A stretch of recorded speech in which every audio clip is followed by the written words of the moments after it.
Problem number 20. Wind power. So given is wind power speed volume of 200 mph is equal to 8.24 meter per second. So ang yan diameter din yung given is 30 feet is equal to 9.144 meter.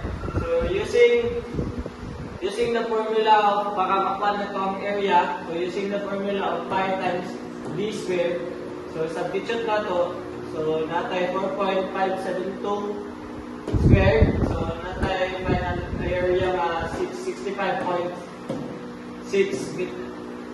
meter square. So in solution, using the formula of power, so substitute na itong mga value given 0.5 times 1.225 times 65.6 times 8.94 cube.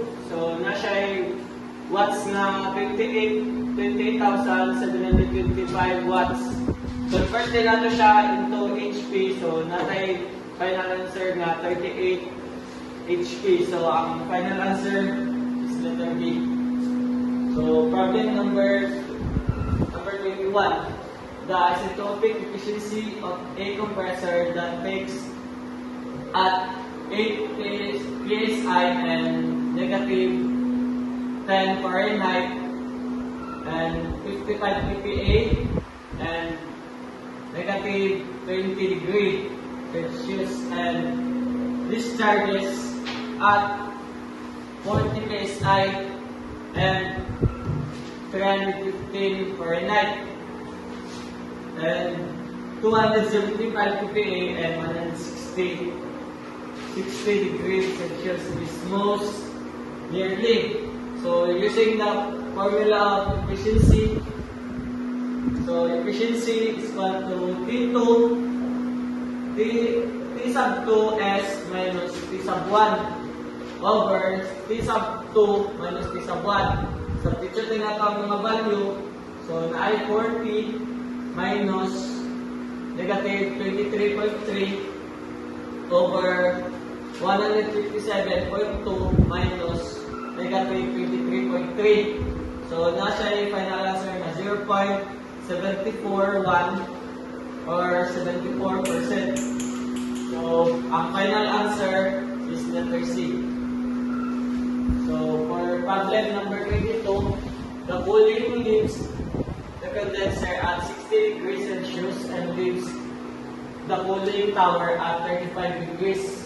The ambient air is at 35 degrees Celsius and 28 degrees Celsius. So determine the cooling tower efficiency. So using again the efficiency formula. So efficiency is equal to temperature in minus temperature out over temperature in minus temperature out times 100 kay pa mga percent. So substitute na itong value. So natay temperature in na 60 minus temperature out na 35 over temperature in na 60 minus temperature out na 28 times 100. So nasa 78.1%. So ang yung final answer is letter C.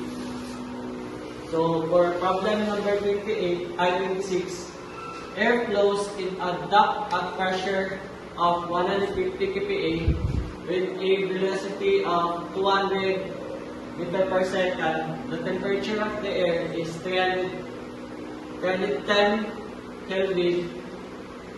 So determine the isentropic sublimation temperature.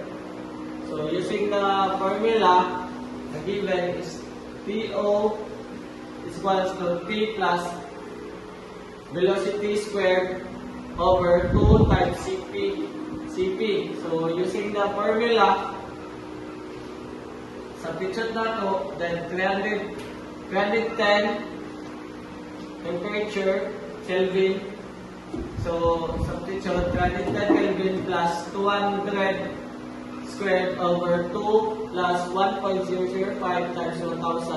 So, nasa yung final answer na 331.9 Kelvin. So, nakakita niya ang letter B. Answer is letter B. So, for problem number 27, a Falcon wheel running at a speed of 400 RPM is driven by a water power of 500 watts, elevation 100 meter, and velocity coefficient of 0.97. So, find the number of the jet required diameter of 0.15 meter. So, using the formula of diameter I, coefficient I, using the formula, Q is equal to 5,000 times 1,000 over 1,000 times 9.81 times 150 times 0.97. So, nasa pa-answer na 3.48 over, divided na ito sa 0.927 kaya mo siya ang jet. So, nasa 4.4 jet. So, ang yung final answer is B.